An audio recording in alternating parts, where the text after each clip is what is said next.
जातिगत जनगणना हुआ है तभी उनके अनुपात में, उनकी जनसंख्या के अनुपात में बजट में उनका निर्धारण हो सकता है, और उसी तरह से ओबीसी का भी होना चाहिए। तो कुल मिलाकर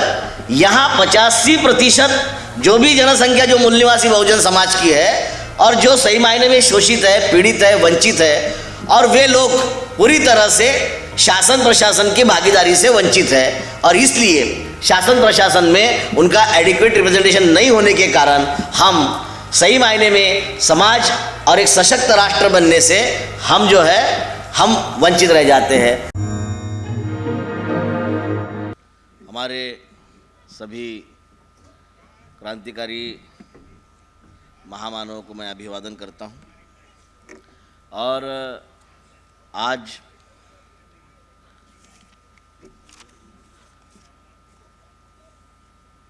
जो इस समय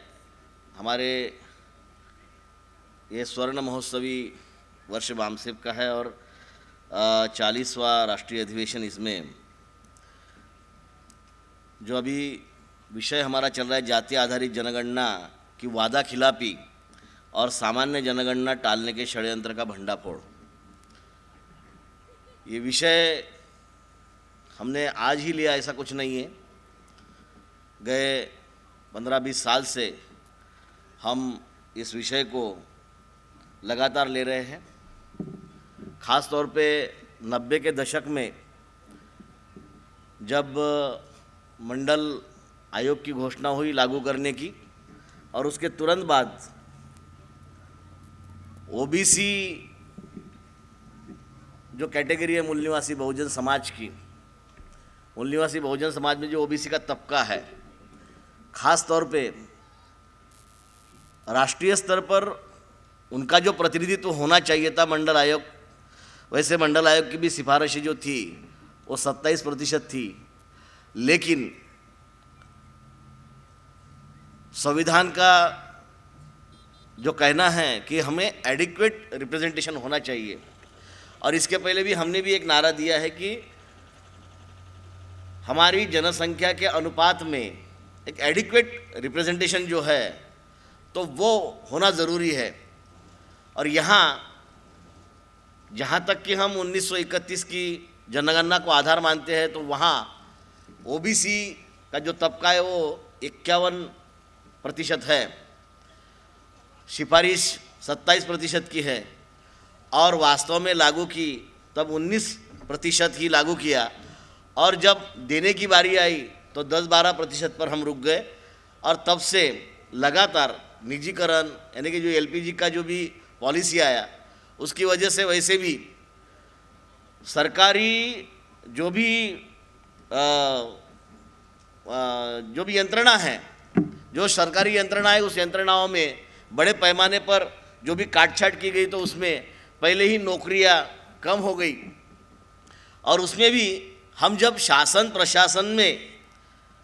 सभी कैटेगरियों की भागीदारी जब हम नापते हैं तो हमारे सामने आता है कि 52% ओबीसी जो 1931 की जनगणना के आधार पर हम कहते हैं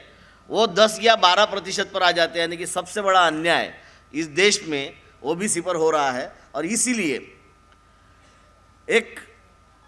आधे से ज़्यादा आबादी जिस तबके की है वह तबका शासन प्रशासन के प्रतिनिधित्व से वंचित है। अगर उसे शासन प्रशासन की भागीदारी में लाना है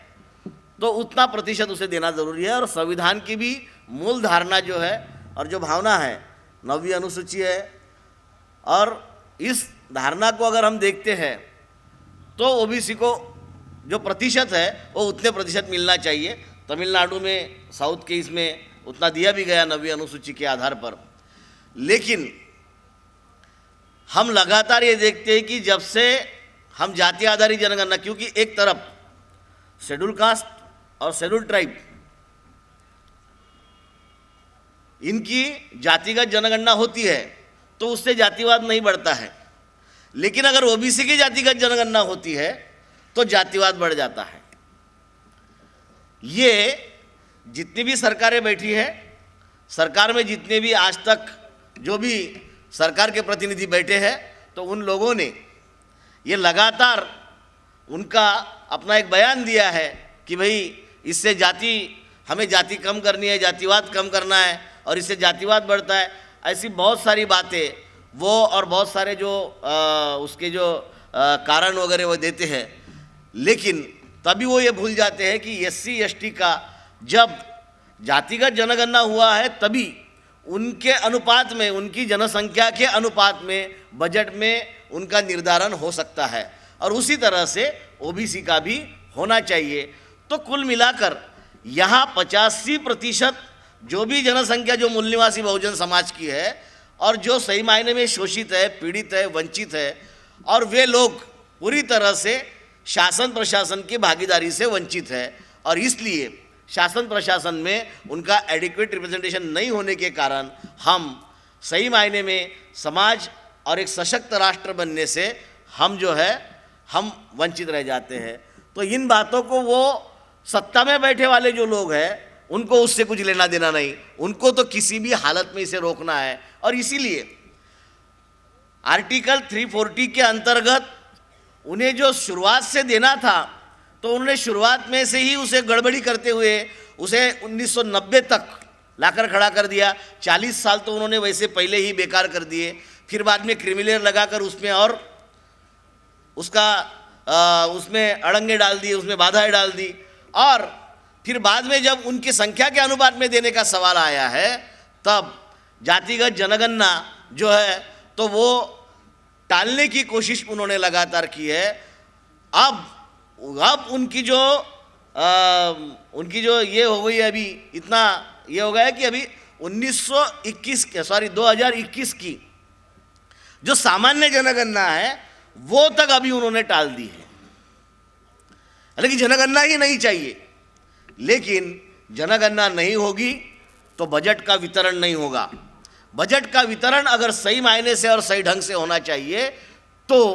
जनगणना होना बहुत ज़रूरी है। इसके मैं कुछ खास उदाहरण,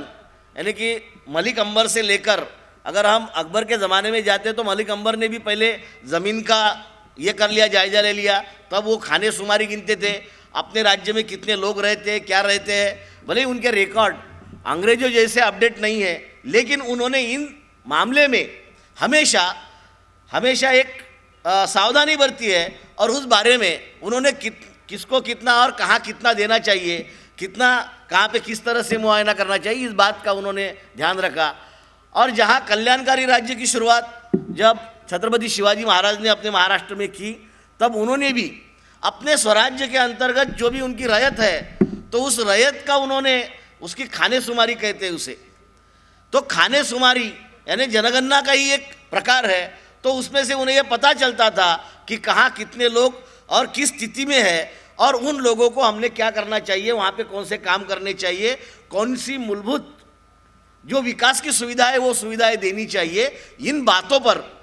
वे ध्यान दे सकते थे और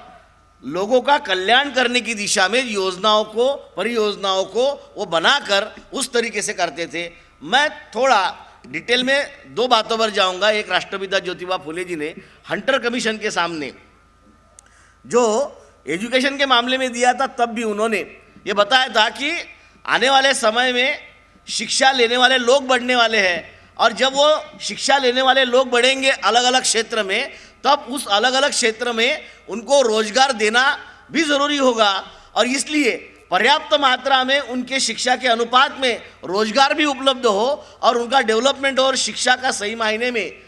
फायदा हो। और ये शिक्षित लोगों का जो सहभाग जो है, उनकी जो भागीदारी है वो शासन प्रशासन में होने के लिए उनके बारे में इस तरह की योजना अभी से हमने बनानी चाहिए। और उस वक्त तक जब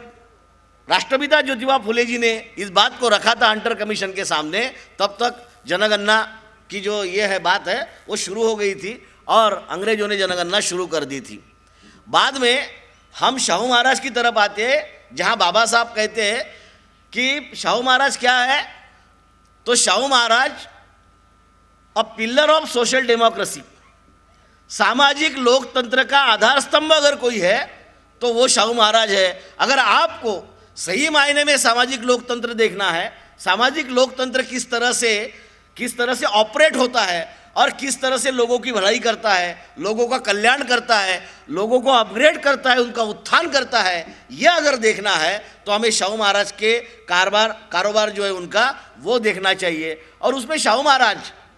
महाराज ने लगातार इन बातों पर ध्यान दिया है और इसीलिए शाहू महाराज के सामने ये आंकड़े रहते थे कि अगले साल पहली कक्षा में आने वाले कितने बच्चे पढ़ने वाले हैं, आने वाले साल में पहली कक्षा में कितने बच्चे दाखिल होने वाले हैं, उस अनुपात में वे शिक्षा के लिए अपना बजट जो है वो बजट रखते थे। और इसीलिए उस वक्त उन्होंने शिक्षा पर सबसे ज़्यादा बजट रखा था। जैसे मुंबई प्रांत में, जो मुंबई प्रांत था, तो मुंबई प्रांत का जो इलाका था वो आधा महाराष्ट्र और आधा गुजरात कच्छ तक था उधर, तो उसके लिए 1 लाख रुपए का जो प्रावधान है वो शिक्षा के लिए अंग्रेज करते थे, ब्रिटिश राज में किया करते थे। लेकिन शाहू जी महाराज केवल कोल्हापुर, जो कोल्हापुर उनका स्टेट है, एक जिला था, उस जिले के लिए उनका था 70,000 रुपये, उनका शिक्षा पर प्रावधान था 70,000 रुपये। और जो मुफ्त की जो शिक्षा है, मुफ्त और सख्ती की जो शिक्षा है, उस शिक्षा को उन्होंने लागू कराया। तो इस वक्त उन्होंने जब कारोबार हाथ में लिया तब शासन प्रशासन में मूल निवासी बहुजन समाज के लोग, जिन्हें हम SC ST OBC कहते हैं या माइनॉरिटी कहते हैं, तो ये लोग नहीं के बराबर थे। लेकिन 2022 में जब शाहू जी महाराज का निर्वाण हुआ, जब शाहू जी महाराज नहीं रहे, तब 2022 में 90% मूल निवासी बहुजन समाज के लोग, जिन्हें हम आज SC ST OBC कहते हैं, वे सारे शासन प्रशासन में सहभागी थे। और इसलिए शाहू महाराज ने उस तरीके के उन्होंने योजनाएं और परियोजनाएं बनाकर उस तरह से उन्होंने साकार किया था और एक समृद्ध राज्य जो बनाया था। और लगातार उनके कोल्हापुर स्टेट में उन्नति और प्रगति भी हुई है। तो जब तक हम सभी लोगों का सहभाग लेते नहीं, तब तक उनको, जब तक हम भागीदारी देते नहीं, तब तक कोई समाज या राष्ट्र जो है वो सशक्त नहीं हो सकता है। इन चीज़ों के बारे में जो ब्राह्मणवादी मंशा के जो लोग सत्ता में बैठे हुए हैं, वे लोग इन बातों को भली भांति जानते हैं और इसीलिए संविधान में अंतर्भूत होते हुए भी, संविधान में इन सभी बातों का प्रावधान होते हुए भी वे लोग वो करना नहीं चाहते। और इसीलिए हम देखते हैं, क्योंकि आंकड़े जो होते हैं उसे जीवन विषयक आंकड़ेवारी भी कहते हैं, तो ये आंकड़ेवारी जो होती है, तो आंकड़े बहुत कुछ कहते हैं, आंकड़े बोलते हैं, क्योंकि आंकड़ों से पता चलता है कौन किस स्थिति में कहाँ पे है और किस स्तर पर खड़ा है। और इसलिए जिसे, जो सबसे नीचे स्तर पर है, उसे अगर ऊपर उठाना है तो उसके लिए कितना प्रावधान करना चाहिए और क्या करना चाहिए, तो ये वास्तविक स्थिति का जो दर्शन है वो आंकड़े कराते हैं, वास्तविक स्थिति का आईना दिखाते हैं और आसमान में उड़ने वालों को ज़मीन पर उतारते हैं। और ज़मीन पर जो अहंकार भाव से खड़े होते हैं ना, तो उन्हें उनके पैरों तले की जो ज़मीन है वो खिसका देते हैं। यह आंकड़ों का काम होता है। और इसीलिए जब बिहार की जनगणना हुई तो इनके पैरों तले की ज़मीन खिसक गई। और यही मामला है कि ये लोग चाहते नहीं है इस देश के मूल निवासी बहुजन समाज की भागीदारी, उनके संख्या के अनुपात में उनको बराबरी की जो भागीदारी है वो भागीदारी वो देना नहीं चाहते। तो वास्तव में मैं, यानी कि ये जो जाति आधारित जनगणना की वादा खिलाफी, जो उनकी लगातार वादा खिलाफी रही है कि वो ये नहीं कहते कि हम नहीं करेंगे करके, लेकिन करने से क्या होगा, पहले टालने की बात करते हैं, फिर करने की बात करते हैं और फिर करने पर टाल देते हैं। तो ये जो वादा खिलाफी वो करते हैं हमेशा, तो वादा खिलाफी करते करते सामान्य जनगणना को भी टाल देते हैं। तो ये वास्तव में ये जो सबसे बड़ा तबका OBC का है, जो कि हम 52% मानते हैं, हो सकता है वो 60% या 70% भी हो देश में, और ये शायद 15% से हटकर ये 5% पर आ जाए, ये डर इनके दिमाग में है। और वास्तव में ये OBC को धोखा दे रहे हैं। ख़ास तौर पे OBC का जो मामला है, तो OBC के हक और अधिकार जो है वो छीनकर आसानी से वे अपने जेब में डाल सकते हैं और उस जगह पर वे खुद आसीन हो सकते हैं। और वही उन्होंने किया है। 1950 से लेकर आज तक का जो भी अनुशेष SC ST का भी रहा और ओबीसी का भी रहा, तो उन सारे ये जो अनुशेष रहे हैं तो उसके बदले में वहाँ पे वे लोग जाके बैठे, इसीलिए आज क्लास 1 और क्लास 2 के पदों पर आज हमें सबसे ज़्यादा ये ऊंचे जाति के लोग ही दिखते हैं, जो आज सत्ता में शामिल, जो सत्ता में बैठे हुए जो वर्ग है वही इस बात को मानते हैं। इसीलिए साथियों, ये जातिगत जनगणना का जो मामला है, तो ये जातिगत जनगणना का मामला केवल जातिगत जनगणना नहीं है या तो सेंसस नहीं है, केवल लोगों के सिर गिनना नहीं है, बल्कि लोगों की स्थिति को जानना है। कौन बीपीएल, कितने प्रतिशत बीपीएल में लोग होते हैं, यानी कि बिलो पॉवर्टी लाइन कितने आएंगे, अपर पॉवर्टी लाइन कितने आएंगे, गरीबी रेखा के नीचे कितने, गरीबी रेखा के ऊपर कितने हैं, कितने और कौन से जाति के लोग, कौन से समाज के लोग कौन सी स्थिति में और किस तरह से रहते हैं, इसका जो जायजा है वो जायजा ये सेंसस में लिया जाता है। और इसीलिए जब ये समझ में आता है और ये चित्र जब स्पष्ट हो जाएगा, तब सत्ता में बैठे लोगों ने जो आज तक काम किए हैं, जो वादे किए हैं और उन्होंने जो जो अपनी बात रखी हुई है, फिर वो हिंदू राष्ट्र या तो अन्य बातों से जो भी लोगों को भटकाते हैं, तो इन सारी बातों का जो भंडाफोड़ है वो भंडाफोड़ जातिगत जनगणना होने से हो जाता है। और इससे उन लोगों के पैरों तले की ज़मीन खिसक जाती है और उनका जो वर्चस्ववादी नेचर है, तो उस वर्चस्ववादी नेचर को एक बड़ी बाधा निर्माण हो जाती है। और अगर मूल निवासी बहुजन समाज अगर जाग जाता है तो वो अपने हक और अधिकार छीन लेने पर आमादा हो सकता है। इसी बात का डर इन लोगों के दिमाग में लगातार और दिन रात रहता है और यही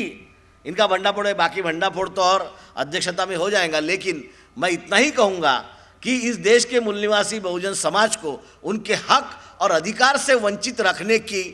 कोशिश, जो लगातार कोशिश है, वो लगातार कोशिश ही ये सामान्य जनगणना टालने का षड्यंत्र सामान्य जनगणना टालने के षड्यंत्र के पीछे है। और इसीलिए वे हमेशा जाति आधारित जनगणना की वादा खिलाफी करते रहे हैं। धन्यवाद। जय भीम, जय मूल निवासी, जय भारत। MNT न्यूज़ नेटवर्क को सब्सक्राइब करें, लाइक और फॉलो करना ना भूलें। साथ ही बेल आइकॉन दबाकर जन जागृति की मुहिम में जुड़े रहें।